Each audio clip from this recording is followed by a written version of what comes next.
Hi, I'm Dan Cortopassi. Welcome to my train room. It's hard to believe that it's almost the end of 2018. Also hard to believe that I've been doing this on my own for almost a year now. And just today, actually, as we're shooting this, the channel went over 1,000 subscribers, which makes me pretty excited. I really think that's pretty neat. And I want to thank everybody out there who's watching and subscribing for helping to make that possible. I know I say thanks for watching a lot in comments and at the end of the show and everything, but I really do mean it. Thanks for watching. I really appreciate it. So anyway, another thing that's kind of exciting is I actually got some bids in this room to fix the floor. Was one of the problems with this room is it's got a concrete slab floor that's pretty uneven. I think it was built in at different times, and there's nothing's level, and there's places where you can trip. And so anyway, we're going to have somebody come in and level everything, and that's a good first step toward getting this room ready to actually build something. So that's going to be pretty cool, and I'm looking forward to hopefully getting started on some kind of a layout in here in the coming year. And I think that'll be pretty exciting. And I'm also going to document that process as I'm doing it. Everything from the design phase through building bench work and laying track and wiring and all of it. So, obviously that's going to take a really long time. Building a layout, can take years, but that's okay. We'll just see how it goes as we do it. So anyway, guess that's about it for now. Just want to wish everybody a happy new year, and we'll get to the box of the month.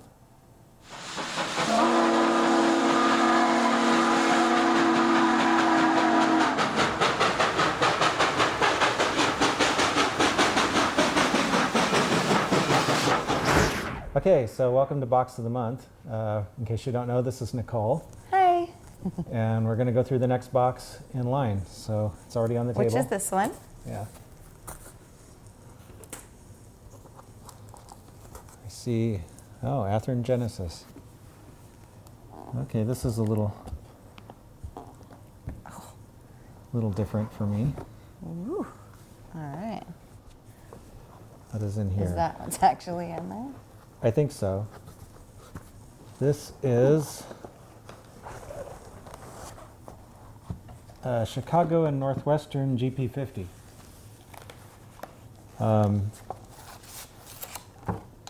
Maybe asking why I have CNW since I model SP in Santa Fe. Oh, the rear handrail's falling off. But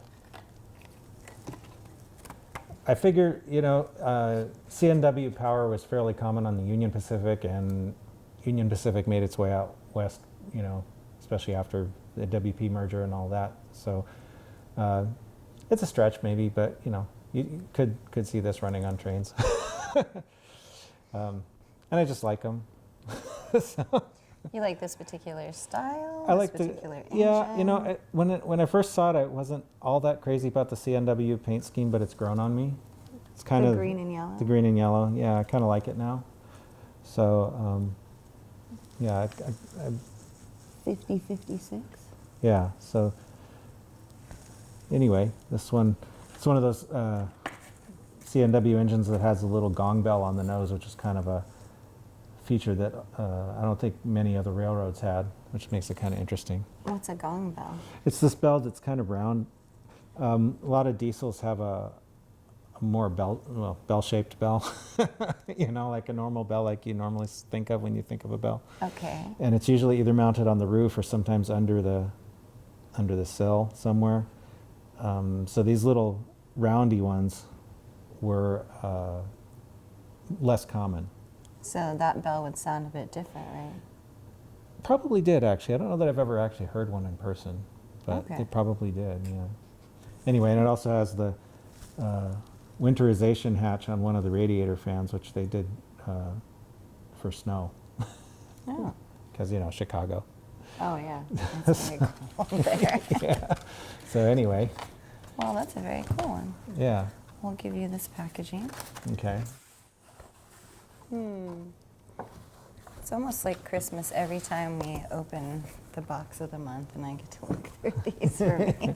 Yeah. So here we are. Oh, sorry. Oh, Limited edition locomotive. Proto 2000 SD50, and this looks like Yeah, this one actually is undecorated. I think one of the other episodes, I had an SD50 that was unpainted, but I think that's because I stripped the paint off of it. So this one is actually undecorated from the factory. And I'm pretty sure my intention with this one was either to make it into a Union Pacific or a Rio Grande unit. I'm not entirely... So this is another, excuse me. So this is another one of those basic cars that can be turned into a lot of different things? Yeah, you could make this, any railroad that used the SD50, you could use this model to make a model of one of those. Okay. So that would be like, you know, Rio Grande, Union Pacific. I think CNW had some, Conrail had some, there's probably some others. So anyway, you know, you could make really any of those engines with one of these. Nice. Okay, well, here we have from the same, but it does have a paint scheme on it. Okay. This is a Proto 2000 SD45 in Rio Grande paint with the small Rio Grande lettering.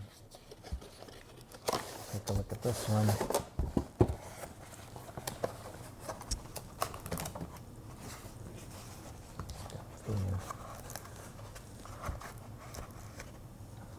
Yeah, these are nice and heavy. That's one of the cool things about the Proto 2000 engines. I really like that paint scheme. Yeah, it's got the orange stripes on the nose. Yeah. That's so cool. I think they do call them On the tiger back. stripes. Yeah, it's got them on the back too. That is cool. But, you know, since I modeled the 90s, Rio Grande and SP were more or less merged. So you saw a lot of Rio Grande power on Southern Pacific. So that's not a stretch at all to have Rio Grande power. So one of the reasons I like that time period is because there was a lot of variety in paint jobs. What's this part right here? That's the fuel tank. Oh, okay. That's where the diesel fuel would be kept. Nice. So, I really like that paint scheme. yeah. Yeah, and Rio Grande also had, they had the ones with like this with the small Rio Grande, and then they also had, some of their engines had the big Rio Grande writing, so yet more variety. And this one says GP60 locomotive. Oh, okay. Same company. Same company, Proto 2000. This is all Proto 2000 before they were bought by Walthers, when they were still lifelike. This is a Southern Pacific GP60 in the speed lettering scheme. So let's see if I can get this out of here without breaking something. Please don't break anything. Yeah, It's black and red. Oh, gray and red? gray and red. Gray Yeah. and red. What was that was sticking out? It's one of the air reservoirs Oh, okay. falling off. I'll probably actually change those for aftermarket parts eventually. Probably do some detailing on this one when I get around to setting it up. It has no, it looks like I at least started doing something to it because it has no couplers. So, you know. So is that another one that you'll strip everything apart and change stuff inside of it and around Yeah, it? some. I probably won't repaint it completely because the paint job's actually pretty good on this one, and I don't need to change that much. Will you weather it? We'll weather it, yeah. Yeah. And I might change some of the details, like I said, these little, I might change these little air reservoirs for some better ones. But I mean, I don't think this one needs a complete, No. it's not a complete gut job, as they would say on HGTV. Oh, goodness. She's doing that because I've gotten kind of addicted to that channel for some reason. I love Anyway. that you say kind of. Kind of, yeah. So there's no couplers on both Well, sides. that's like saying SP and Rio Grande were sort of merged, or more or less merged. They were merged. So, You're yeah. killing me.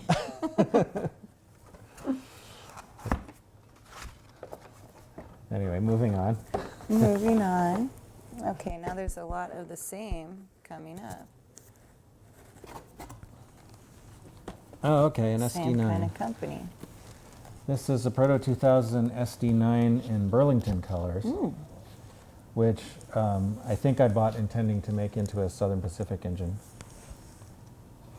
Oh, is that the, and then you put that on top of it? The old style Proto boxes, for some reason they shipped them with the thing partly disassembled like this, so you had to take the shell and put it on the mechanism. Okay. I'm not sure why they did that. Interesting. And it's actually kind of bad because it makes the boxes kind of useless for storage once you put it together. Oh, okay. I can see what you're saying because But- neither shell can hold. the Yeah, two I mean, I guess together. in theory you can take this piece of foam out right here because it's separate, and then I guess you could put the the complete engine in here, but I wouldn't do that. I'd store this some other way. But Okay. these are Proto 2000s are kind of nice because the paint strips off really easily, so that it's very easy to take them down to bare plastic and then repaint them. So apologies to CB&Q fans, but this is eventually going to be an SP engine. Okay. All right. And here's another one. Oh, this is another basic one. Yeah, another undecorated. This is a Proto 2000 SD60. And just like the SD50, it doesn't have any, well, actually this one looks like it might have a gray primer on it. I think the other one was bare plastic, so they might have shipped some of them with primer. Just getting it ready for you. Yeah, Okay. yeah. But anyway, I'm pretty sure that I intended this one as a 1990s era Union Pacific unit. So Nice. Once I get around to, painting that. In the era that you're actually modeling. Right, right. Because Okay. Union Pacific, they're still basically the same yellow scheme that they've been, although now they have the flags on them sometimes. But they've renumbered their engines a lot. So I think if they have any SD60s still in their roster, which I'm not sure if they do at this point, but they would be in a different number series than they were back in like 1993 or 4. So Okay, interesting. yeah. All right. Well, I'm gonna pull this little one out because it's just in its own little. Okay, this is a shell. I think I bought this off eBay. Just on its own? Just on its own, yeah. I think I got it for parts because I was intending to use it for something or another. I don't remember exactly what now. This is kind of an oddball. It's an Atlas. Oh my gosh, I can see the train now. It's most of an Atlas STP-35 shell. STP-35s are kind of a rare engine. It's the passenger version of the SD-35. It's got this extra compartment in the back where they had steam generator equipment to heat the old style passenger cars with steam heat. So your plan was to put your own engine into this? Or? No, I actually wanted this for parts. I think at one point I was intending to make a model of one of Burlington Northern's SDP 40s. And I thought that I could use some of the parts from just like the rear end of this one, because they had the same kind of squared off rear end, to model that. Oh, so literally for little parts. Yeah, this would be something that I would, cut up and take the parts that I wanted out of it, and then join those Okay. with other parts of a different model until I got the thing that I wanted. But, well, we'll see. I may still do that at some point, but got a lot of other projects on the, higher As you priority. can tell. Yeah. So, All right, last one, guys.